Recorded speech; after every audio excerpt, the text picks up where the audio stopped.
Hey everyone, we're back again on the home edition of the Mailroom, and Brad the Love Coach, I have a question for you. Yes. Right now, cover of People Magazine, Us Weekly, everything is this whole drama with Rihanna and Chris Brown. Yeah. Obviously, you are a love coach, a relationship coach. You have a lot of experience with people. Yeah. What is the deal with this Rihanna situation? Seriously. It's really interesting, and I thank you for asking me that. It's just it's very intense out there right now, and everybody's freaking out. And they're, first of all, you have to remember that these two kids are pretty young, Very young. But it goes to right 20, yeah, 19? in their early 20s. But it's a really pivotal time in their lives where they're creating patterns in their life, and you can already see that they may have patterns already from abuse and things like that, where it rears its ugly head. And all I can tell you is that I have been in an abusive friendship. I've lived with someone where we actually had physical violence, and so I learned a lot from that experience, and so I've come out the other side of that, and I want to share that experience with, it doesn't matter if it's boy, girl, whatever. Physical violence is physical violence, and the thing that really bugs me about in the media is that even Dr. Phil said, he was ranting and raving about, you just don't hit a woman. You just don't hit a woman. And I'm saying, I've come to the point, I've learned in my own life that, man, you don't hit anyone. Like anyone, a girl is not allowed to hit a guy, and a guy is not allowed to hit a girl, period. So okay, no there's no excuse. There's no excuse, period. The reason I say this is because, women have been given this like kind of leeway, like it's okay if you piss a girl off enough, she can hit you, she can scream and yell, hit you with the frying pan, whatever. It's not as bad, right? And it's not true because there's no limit to physical violence. One thing will lead to another, and it will lead to somebody being stabbed or shot or killed, and that is not a joke.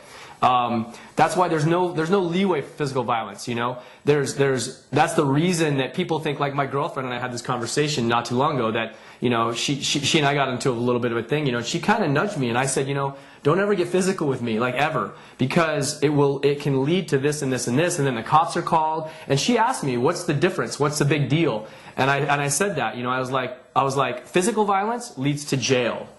Yelling, you can yell at someone all you want. I could sit here and scream at you as loud as I want, say the nastiest things. You're not going to throw me in prison for that. But the second I get physical with you, they'll throw you in jail for that. So there's a huge difference, and it goes both ways. And women need to be just as accountable for themselves as men do. There's no excuse for a woman to be physically violent with a man either. And I'm not saying Rihanna was, but I'm just saying in this conversation in general, it's not okay for a man or a woman to be physical with each other, period. There is no leeway with that, with me.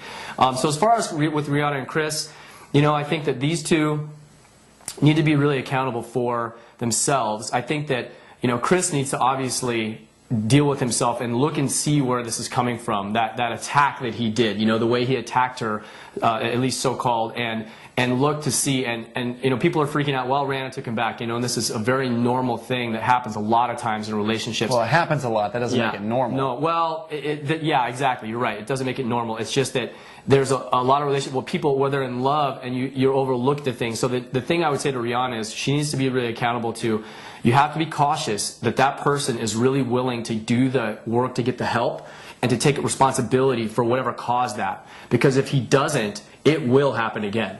If Chris doesn't really, it doesn't matter how sorry you say you are, it doesn't matter how much you think you're over that thing, that demon, that ego, the next time it comes up can grab a hold of you, and you will find yourself doing the same exact thing. That was something I learned the hard way in my own relationship, where, with that friendship, where I realized that was the reason, that was the point that got me to the point where physical violence is not allowed at all. Until you get to that point where it's no matter what nasty, mean, crazy thing, psycho thing grabs a hold of you in that moment, you will not act violently because of that. You have to have that strength, and until you demonstrate it over and over again, when you're threatened by those things, you just can't be trusted. The ego can't be trusted. That's what I'm saying. Period. And sometimes people don't know what their ego is capable of until they are tested. They're in that moment. And then unfortunately, it's a hindsight thing, right? And maybe Chris Brown didn't think that that's something he was capable of. That's right. Now, not only he, but the rest of the world. That's an excellent point. That's exactly what I'm saying. Is everyone thinks, oh, I would never do that. Until something touches your button that you would never think you would do, you will.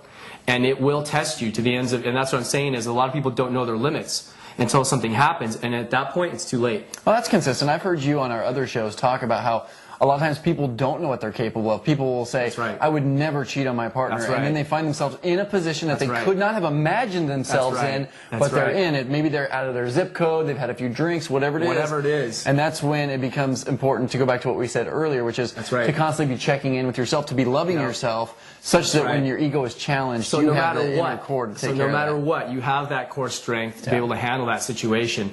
And sometimes that happens from experience, but hopefully in this kind of situation it doesn't.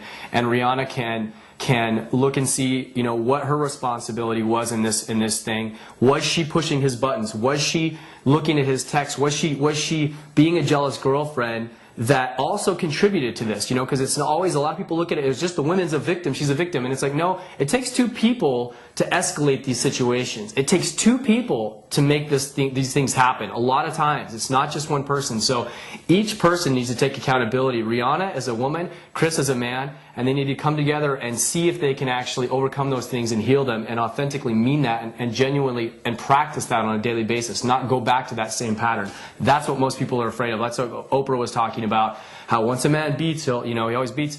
And most of the time, yes, but sometimes if he can look and see where it comes from, she can look and see, and they can heal it together. It is possible to overcome it.